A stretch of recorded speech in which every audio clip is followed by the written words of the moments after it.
here is my design. So I put the sensor is here, IS sensor is here to make it close as possible that to get to close to the target, and the ultrasonic sensor is above that to avoid is interrupt by the sensor. So I move it at above.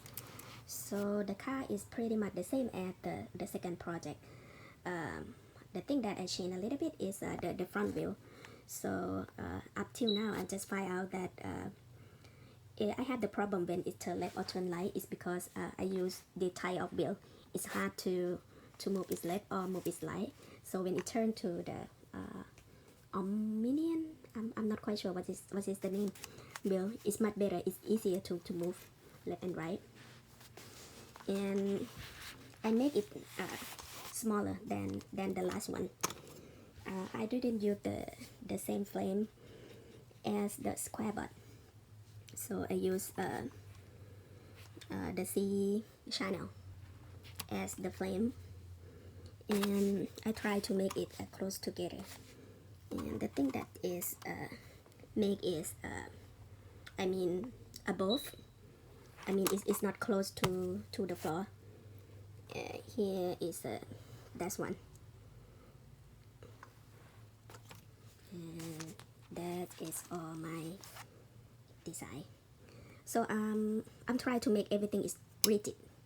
I mean as long as we make the frame is tightening so it doesn't move that much, it's gonna help save everything placed together, especially with the gear.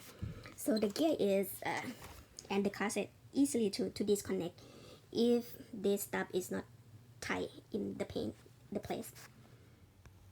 this one would be test run. Whenever the bot is see the white can, it's gonna turn left, and when it said the black can, it's gonna turn right, and it would count until 6 and then it's gonna stop.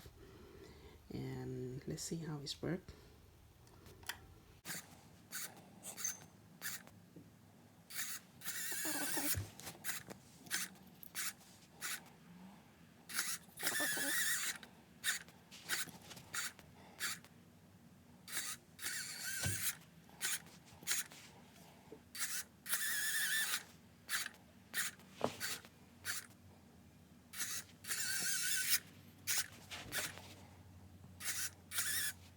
You will see how the sensor works.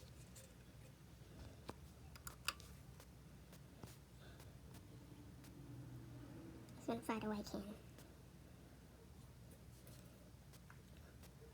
See the back can.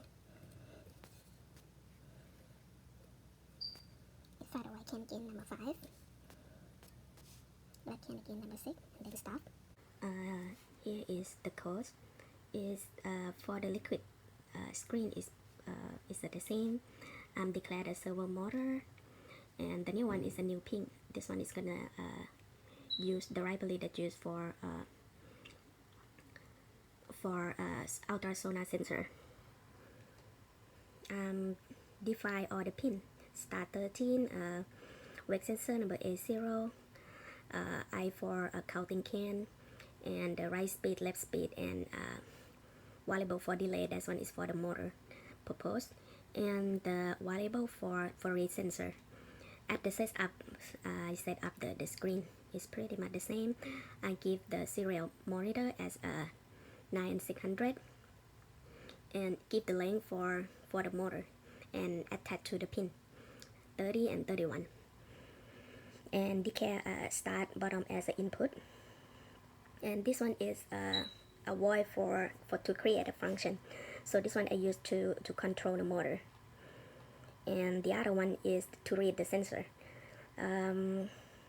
So to define what is the black can and the white can, so I'm give the length if within 1010 and 976, and the distance is less than 10, it would be we found the black can.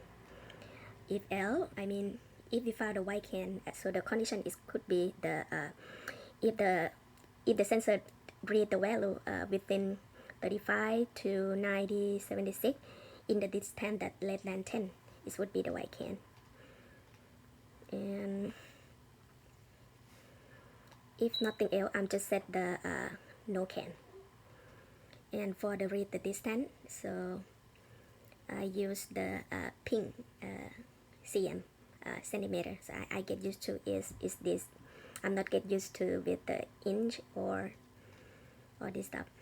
And enter to the while loop. So whenever it's hit the start bottom and the counting value is less than or equal 5, firstly it's going to read the sensor, or the sensor is read the distance or read the infrared sensor. So if the distance more than 12 centimeter is going to keep running. It would be stopped when it's less than 11, and then when it stops it's gonna check what the color is this. So if the color in between 976 to 1010, it would be the black can. It's gonna turn right. So so it's both counting the can, and then it's gonna go back a little bit, and then it's a stop for a second, and then it's turn right. And if the sensor value is the white can, so if the white can is would be in between 35 to 9076, so it's do the same thing. It's gonna count the can, and then it's gonna go back and stop a little bit, and then a turn left. And whenever it's count to 6, it's gonna stop. Thank you.